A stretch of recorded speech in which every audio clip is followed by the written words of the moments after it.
دنیا کے اوپر کافر عیش و عشرت میں ہوتے ہیں اور اہل ایمان سخت تنگ دستی میں اس وقت دنیا کی زندگی گزار رہے ہیں۔ اللہ کے حکموں کو توڑنے والے، اس کے ذکر سے اعراض کرنے والے عالی نسب محلات میں رہیں اور فقیروں کو جھونپڑے بھی میسر نہ ہوں، تو یہ ایک سوال پیدا ہوتا ہے۔ اللہ کہتا ہے کہ میں معیشت تنگ کر دیتا ہوں، تو معیشت تنگ تو ان لوگوں کی نظر آ رہی ہے جو راہ خدا کے مسافر لگتے ہیں۔ کسی نے کہا تھا کہ مخلص مفلس ہوتا ہے، تو یہ پھر اس کا محمل کیا ہوگا؟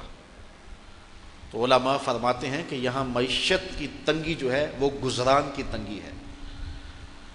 اگر وہ محل میں بھی رہتا ہے لیکن سوتا نیند کی گولیاں کھا کے ہے، اور یہ ریت پہ بھی سوتا ہے لیکن مزے کی نیند سوتا ہے، سویا بھی ہوتا ہے اور دیدار مصطفیٰ بھی ہو رہا ہوتا ہے، تو پھر زندگی تو اس کی زندگی ہے نا۔ جاگتا ہے تو حضور کا ذکر کرتا ہے، سوتا ہے تو مدینے کی سیر کرتا ہے، تو زندگی تو اس کی زندگی ہے۔ اللہ اکبر۔ تو کہا ہم اس کی معیشت کو، اس کے گزرانے زندگی کو تنگ کر دیتے ہیں۔ اور اس سے دوسرا قول مفسرین نے یہ لیا ہے کہ قبر کو تنگ کر دیا جائے گا۔ حضرت عبداللہ ابن عباس رضی اللہ تعالیٰ عنہ سے مروی ہے کہ جو کفار و فساق ہیں ان کی قبر میں 99 تنین مسلط کر دیے جائیں گے۔ تو پوچھا گیا کہ 99 تنین کیا ہے؟ ایک کم 100 تنین جو مسلط کیے جائیں گے، کہا وہ ایسے سانپ ہوں گے جن کی 100 پھن ہوگی اور اس کو قیامت تک ڈستے رہیں گے، اس کی بوٹیاں نوچتے رہیں گے۔ یہ اس شخص کی سزا ہے جو اللہ کے حکموں سے رخ پھیرتا ہے۔ تیسرا قول یہ ہے کہ قیامت کے دن اس کی زندگی انتہائی اذیت میں ہوگی اور اس کو جہنم میں ڈال دیا جائے گا۔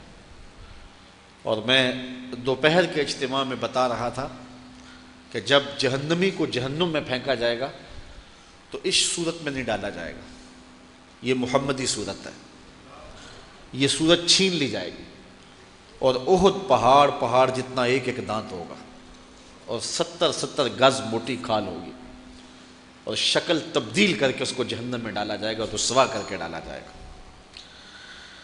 یہ ان بد نصیب لوگوں کی کہانی ہے جو ذکر الہی سے اعراض کرتے ہیں، جو مصطفیٰ سے رخ پھیرتے ہیں۔ تو اگر چاہتے ہو زندگی تو پھر اپنا قبلہ حضور کی جانب سیدھا کر لو، تو پھر دنیا میں بھی موج ہے، آخرت میں بھی موج ہے۔ یہ سوال کہ مومن کی زندگی غربت کی ہے، دکھوں کی ہے اور کافر موج میں ہے، تو یہ اس کے دکھ، اس کے بدنی دکھ ہیں، اس کے قلب کو دکھ نہیں ہے، اس کا قلب راحت میں ہے۔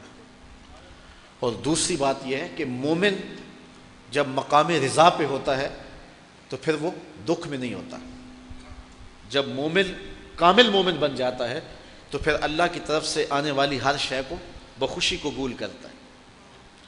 جے سونا میرے دکھ وچ راضی تے میں سکھ نو چلے ڈاؤں، پھر اس کے لیے وہ سامان راحت ہو جاتا ہے۔